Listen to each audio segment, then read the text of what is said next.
दोस्तों, मेरा नाम मनीषा है। मेरी उम्र 30 वर्ष है। मैं एक शादीशुदा महिला हूँ। दोस्तों, मेरा पति शहर में एक कंट्रैक्टर के नीचे काम करता है। पैसा अच्छा कमाता है। हमारी शादी को 5 साल हो गए हैं, पर अभी तक मेरी कोई संतान नहीं है।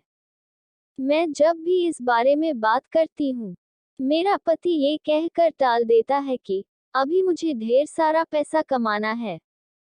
वो जब भी शहर से घर आता है, पलंग तोड़ मेरी खिंचाई करता है, पर बच्चों के नाम पर चिढ़ जाता है। मैं उसकी चिढ़ के आगे चुप रहना ही बेहतर समझती हूँ, क्योंकि मैं भी यही सोचती हूँ कि मेरे पति के पास जितना ज्यादा पैसा होगा, आगे पैदा होने वाली हमारी संतानों के लिए उतना ही फायदा होगा। पर मेरे पति के अंदर पैसे की भूख इस कदर थी कि पैसा कमाने के लिए वो किसी हद तक जा सकते थे। पर इस हद तक जा सकते हैं, ये मैंने कभी सोचा भी नहीं था। दरअसल हुआ ये कि एक बार मेरे पति शहर से घर आए। मेरे पति के घर आने से मैं बहुत खुश हुई। रात को जब मैं और मेरे पति बिस्तर पर एक साथ हुए, तो कमरे में भूचाल आ गया। करीब 6 महीने बाद वो घर आए थे। आग दोनों तरफ बराबर लगी थी। मेरे पति मुझे अपनी बाहों में लेकर मुझे प्यार करने लगे। मेरे अंदर जवानी का तूफान उमड़ पड़ा। मेरे पति ने मुझे बिस्तर पर लिटाया और फिर धीरे धीरे मेरे बदन को सहलाना शुरू किया। फिर एक एक करके मेरे सारे कपड़े उतार दिए। फिर उसके बाद जो कुछ हुआ, उसे मैं बयां नहीं कर सकती। कुछ देर के बाद कमरे में आया तूफान शांत हो गया। उसके बाद हम दोनों ने अपने अपने कपड़े पहने और बिस्तर पर लेटकर प्यार भरी बातें करने लगे। बातों बातों में मेरे पति ने मुझसे कहा कि इस बार वो मुझे अपने साथ लेकर शहर जाएंगे। शहर का नाम सुनकर मेरी तो खुशी का ठिकाना नहीं रहा। मैं इतना खुश हुई कि मैं अपनी खुशी जाहिर नहीं कर सकती। फिर हम दोनों इधर उधर की बातें करते करते सो गए। सुबह मैं जल्दी जग गई। मैं बहुत खुश थी। मुझे इस तरह खुश देखकर मेरी सास को बड़ा आश्चर्य हुआ। उन्होंने पूछा, क्या बात है बहू? आज तुम बड़ी खुश लग रही हो। अपने सास की बात सुनकर मैंने हंसते हुए बोला, हाँ माँ जी, मेरे पति ने मुझे अपने साथ शहर लेकर जाने को कहा है, इसीलिए मैं आज बहुत खुश हूँ। मेरी बात सुनकर मेरी सास का चेहरा थोड़ा गंभीर हो गया, क्योंकि मेरी सास ये नहीं चाहती थी कि उनका बेटा अपनी बीवी को साथ साथ लेकर घूमे। पर मुझे इससे कोई फर्क नहीं पड़ा। इसी तरह एक सप्ताह का दिन निकल गया। एक दिन सवेरे ही मेरे पति ने कहा, जल्दी से सामान पैक कर लो, हमें आज ही शहर के लिए निकलना है। मैं तो खुशी से उछल पड़ी और जल्दी जल्दी सामान पैक करने लगी। सारी तैयारी करके माँ बाबूजी का आशीर्वाद लिए और शहर के लिए निकल पड़े। रास्ते में नदी नाले, जंगल झाड़ पहाड़ देखकर मैं रोमांचित हो उठती थी।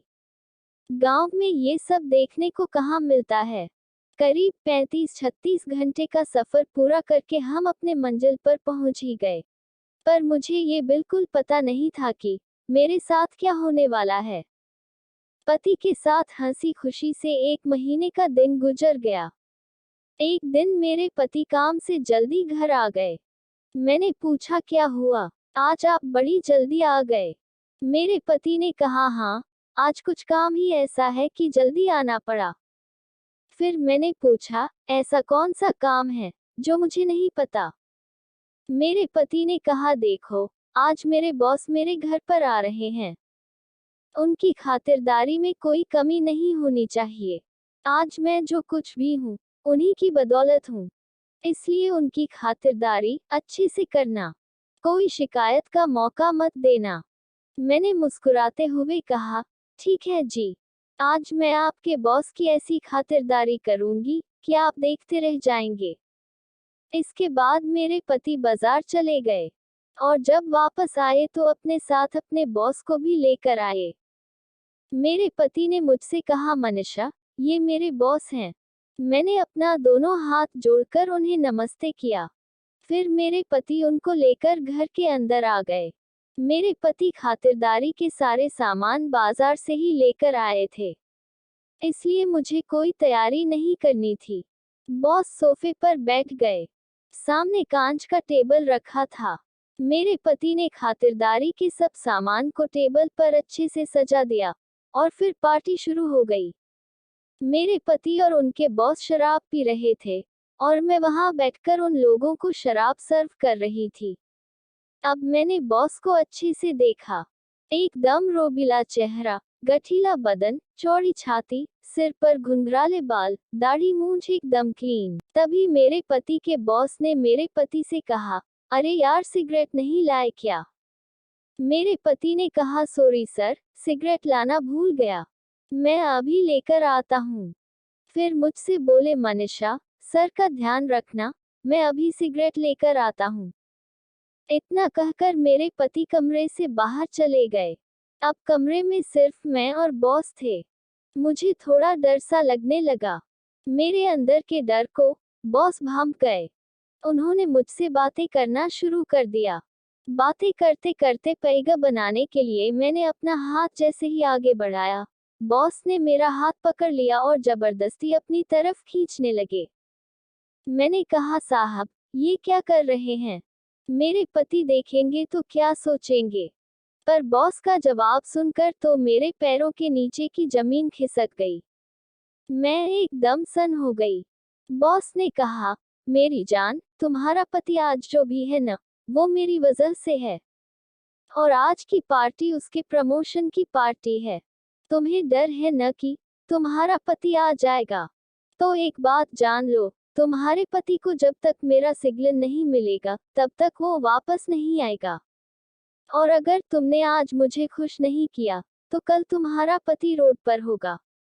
और यदि तुमने आज मुझे खुश कर दिया, तो कल तुम्हारा पति आसमान की बुलंदियों पर होगा। बॉस की बातें सुनकर मुझे मेरे पति पर बहुत ज्यादा क्रोध आया, और ये सोचकर कि पैसे की ललक तो मुझे भी थी, मुझे अपने आप से नफरत होने लगी।